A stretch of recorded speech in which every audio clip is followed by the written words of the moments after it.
Welcome to big news. నేను మీ గౌసుద్దీన్ షేక్. ఉన్నదే రాస్తా, చూసిందే చెప్తా. భాయ్ పిలుస్తున్నాడు. ఆ ఫోన్ కాల్ వచ్చిందంటే చాలు అందరూ గడగడ వణికిపోవాల్సిందే. రియల్టర్లైనా పోలీసు అధికారులైనా భాయ్ పిలిస్తే ఉరుకులు పరుగులు తీస్తూ అక్కడికి వెళ్ళాల్సిందే. అవును, భాయ్ పిలిస్తే చాలు ఎవరైనా సరే ఆయన ముందు హాజరు కావాల్సిందే. ఆయన హుకుంనామాను ఆమోదించి తీరాల్సిందే, అంగీకరించి తీరాల్సిందే. ఎస్, నయం గుర్తుకొస్తున్నాడు కదా. నయం సామ్రాజ్యం ఇలాగే ఉండేది. ల్యాండ్ మాఫియా, సెటిల్మెంట్లు, పోలీసులతో సన్నిహిత సంబంధాలు, పోలీసుల ద్వారా అతని కార్యక్రమాలు, ఇవన్నీ గతంలో ఉండేవి కదా. ఇప్పుడు సేమ్ టు సేమ్ అలాంటి పరిస్థితే తెలంగాణలో, మరి ముఖ్యంగా హైదరాబాద్లో కనిపిస్తుంది. మళ్ళీ పుట్టాడు నయం. ఎస్, నయం మళ్ళీ పుట్టాడు. హైదరాబాద్లో నయం మళ్ళీ పుట్టాడు. అయితే నయం మావోయిస్టు పార్టీ నుంచి వచ్చి అసాంఘిక కార్యక్రమాలకు పాల్పడ్డాడు. అతని సామ్రాజ్యాన్ని విస్తరించుకున్నాడు. కానీ ఇతను పక్కా రాజకీయ నాయకుడు. Yes, political leader. మోటా రాజకీయ నాయకుడి స్థాయి నుంచి ఇప్పుడు రాష్ట్ర స్థాయికి ఎదిగిన ఈ కొత్త నయం, ఈ కొత్త లీడర్, ఈ కొత్త షాడో లీడర్ ఇప్పుడు హైదరాబాద్ పరిసరాల్లో తనదైన ఒక ప్రత్యేక సామ్రాజ్యాన్ని ఏర్పాటు చేసుకున్నాడు. అచ్చం నయం తరహాలోనే సామ్రాజ్యాన్ని క్రమక్రమంగా విస్తరిస్తున్నాడు. ఇది ప్రభుత్వానికి తెలియదా అంటే తెలుసు, ఖచ్చితంగా తెలుసు. కానీ అతని కనుసన్నల్లోనే అన్నీ నడుస్తున్నాయి.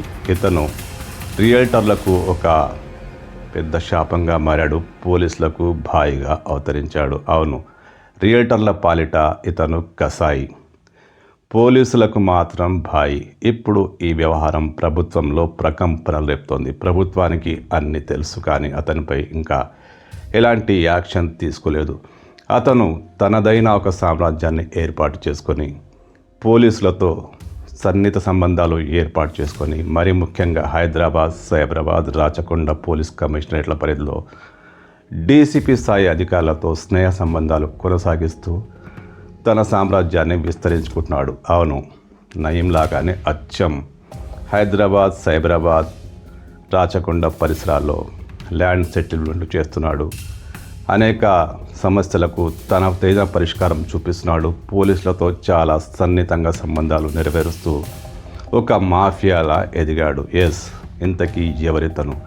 ఎందుకు ఇలా మరో నయంగా అవతరించాడంటే ఖచ్చితంగా అధికార పార్టీ అండదండలతోనే ఇతను మరో నయంలా మారిపోయాడు. ఏ మాట కామాట చెప్పుకోవాలంటే ఈ వ్యవహారాన్ని ముందుగా బయటపెట్టింది ఈనాడు దినపత్రిక. అవును, ఈనాడులో ఒక షాడో లీడర్ అంటూ ఒక ప్రత్యేక కథనాన్ని ప్రముఖంగా ఫస్ట్ పేజ్లో ప్రచురించారు. అతను చేసే వ్యవహారాలు, అతనితో అంటకాగుతున్న పోలీస్ సిబ్బందికి సంబంధించి ఒక కథనాన్ని రాశారు. ఈ కథనంలో ఇతను ఏర్పాటు చేసుకున్న నేర సామ్రాజ్యం గురించి, ఇతనికి అంటకాగుతున్న పోలీసు అధికారులు, పైగా డీసీపీ స్థాయి అధికారుల గురించి చాలా స్పష్టంగా రాశారు.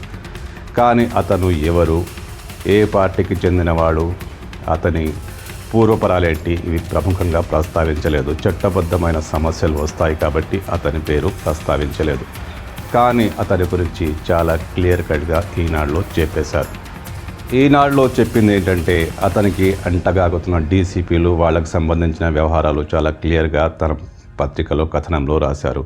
ఓ డీసీపీ ఎప్పుడు ల్యాండ్ సెటిల్మెంట్లు చేసుకుంటూ, ల్యాండ్ సెటిల్మెంట్లతో అనే అక్రమార్జన చేస్తూ, తన కుటుంబ సభ్యులను కూడా ఈ వ్యవహారంలో ఇన్వాల్వ్ చేస్తున్న ఆగడాలకు ఈ కొత్త నయం సపోర్ట్ ఫుల్గా ఉందట.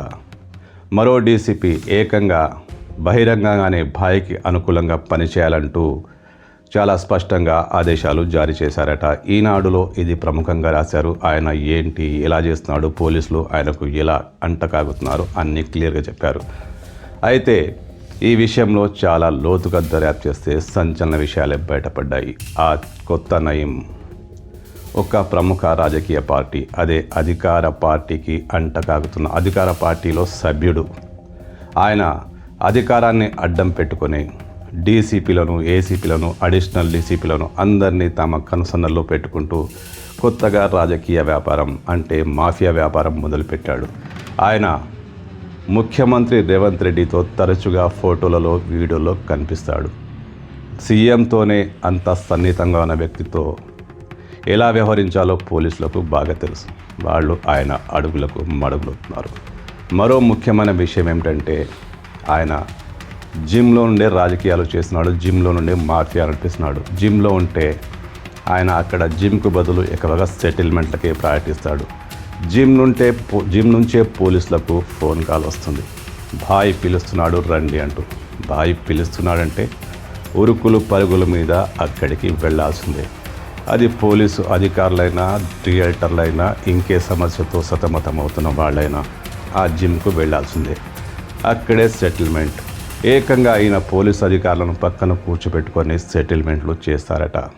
అవును, పోలీసులు ఆయన చెప్పిందే పాటిస్తూ, ఆయన చెప్పిందే విధంగా కొనసాగిస్తూ ఆయన చెప్పిన సెటిల్మెంట్కు ఓకే చేస్తారట.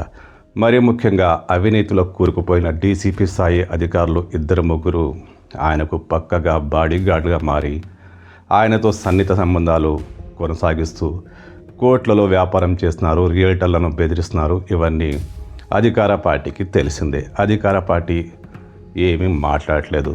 ఆయన సీఎంకు దగ్గరగా ఉంటారు. ఎవరైనా కొత్త నేతలు చేరుతుంటే ఆ ఫోటోలో ఆయన కూడా అక్కడే ఉంటాడు. ఆయన సీఎంతో ఉన్నాడు. ఆయన గురించి ఎవరు మాట్లాడతారు, ఎవరు ఎదిరిస్తారు? కానీ కొంతమంది ఎదిరించారు. అంతర్గతంగా జరుగుతున్న వ్యవహారం ఇది. ఆ అధికారులపై వేటు కూడా పడింది. అయితే ఈ కొత్త నయం మాత్రం తన వ్యాపారాన్ని క్రమక్రమంగా విస్తరిస్తూనే ఉన్నాడు. ఇంతకీ ఈ కొత్త నయం ఎవరబ్బా? తెలంగాణలో మరో నయం ఎందుకు పుట్టుకొచ్చాడు? అసలు అతను ఎవరు అంటే అతని గురించి తెలిసిన వాళ్ళు చాలా తక్కువ మంది. కానీ లోతుగా దర్యాప్తు చేస్తే అతని గురించి సంచలన విషయాలే బయటపడ్డాయి. అతను ఉత్తరాంధ్రకు చెందిన ఒక రాజకీయ నాయకుడికి దాదాపు కుటుంబ సభ్యుడిగా పనిచేస్తాడు. అతని రాజకీయ వ్యవహారాలు, అతని వ్యాపార వ్యవహారాలు అన్నీ తనే అప్పట్లో చేసేవాడు. హైదరాబాద్లో ఆ ఉత్తరాంధ్ర నాయకుడికి ఇతనే బినామీ. ఈయన ద్వారా అన్నీ అవుతాయి. ఆ మధ్య ఆ ఉత్తరాంధ్ర నాయకుడు ఒక నేషనల్ నెట్వర్క్ సంబంధించిన తెలుగు ఛానల్ను కొనుగోలు చేశాడు. అప్పుడు కూడా ఇతనిదే పెద్దరికం. అక్కడ ఆ ఛానల్లో ఏ మీటింగ్ జరిగినా ఆయన మాట్లాడేది భూముల కబ్జాలు. దానికి వ్యతిరేకంగా ఎవరైనా ఉంటే ఆ ఛానల్ వదిలి వెళ్ళిపోవాల్సిందే. అప్పట్లో ఆయనపై ఇలాంటి విమర్శలు చాలా వచ్చాయి. అనేక చోట్ల భూ కబ్జాలకు పాల్పడుతున్నాడంటూ విమర్శలు వచ్చాయి. అది అప్పటి వ్యవహారం. ఇప్పుడు కూడా ఆయన సీఎంతో చాలా దగ్గరగా ఉంటున్నారు. సీఎంతో ఎప్పుడు ఫోటోలు దిగుతుంటారు. ఇప్పటికీ ఆ ఉత్తరాంధ్ర నాయకుడి వివరాలు ఇక్కడ ఆయనే చూస్తుంటాడు. మరి ముఖ్యంగా ఒక మహిళా నాయకురాలతో సంబంధాలు, అంటే రాజకీయ సంబంధాలు చాలా దగ్గరగా ఉంటాయి. ఆమెతోనే తిరుగుతుంటాడు. అప్పట్లో మాజీ ఉప ముఖ్యమంత్రి స్థాయి నాయకుడితో కూడా సన్నిహితంగా ఉన్నారు. ఆయన వ్యవహారాలు కూడా చూసేవారు. అంటే రాజకీయంలో తెలంగాణ కాంగ్రెస్లో ఆయన కీలక వ్యక్తిగా మారిపోయాడు. ఒకప్పుడు సామాన్య కార్యకర్త, చిన్న స్థాయి నాయకుడు. ఇప్పుడు రాష్ట్ర స్థాయి నాయకులతో సంబంధాలు పెట్టుకొని రాష్ట్ర స్థాయి నాయకులతో అంటకాగుతూ, వాళ్లతో ఫోటోలు దిగుతూ, వీడియోలు దిగుతూ ఆయన రాజకీయాలు చేస్తున్నాడు. ఇది ఆయనకు కలిసి వచ్చింది. ఎస్, ఇంత పెద్ద లీడర్ ఆదేశిస్తే చేయకుండా ఉంటారా ఎవరైనా? పోలీసులు కొంతమంది, డబ్బుకు ఆశపడిన కొంతమంది ఆయనకు దాసోహమైపోయారు. ఆ చోటా నయం అంటే కొత్త నయం ఈ పోలీసులు కలిసి తెలంగాణలో, మరి ముఖ్యంగా హైదరాబాద్ శివార్లలో పెద్ద ఎత్తున ల్యాండ్ సెటిల్మెంట్లు చేస్తున్నట్లు ఆరోపణలు వస్తున్నాయి. ఈ విషయం పోలీసు విభాగానికి తెలియదా అంటే తెలుసు. కొంతమంది అధికారులపై చర్యలు కూడా తీసుకున్నారు. అయితే రాజకీయ నాయకుడు సీఎంతో సన్నిహితంగా ఉన్నాడు. అనేక ప్రముఖ కార్యక్రమాల్లో కనిపిస్తుంటాడు. ఎవరైనా కొత్త వాళ్ళు, బీఆర్ఎస్ వాళ్ళు కానీ, ఇతర పార్టీ వాళ్ళు కానీ కాంగ్రెస్లో చేరుతుంటే ఆ ఫోటోలో ఇతను ఖచ్చితంగా ఉంటాడు. అలాంటి నాయకుడి ప్రభావం. అతను రాజకీయ నాయకుడైతే అయి ఉండొచ్చు, కానీ ఇప్పుడు మాఫియాగా మారిపోయాడు, మరో నయంగా మారిపోయాడు. ఇతనిపై చర్యలు తీసుకోవాల్సిందేనంటూ పోలీస్ శాఖలో ఉన్నత స్థాయి అధికారులు ప్రభుత్వంపై ఒత్తిడి తెస్తున్నారట.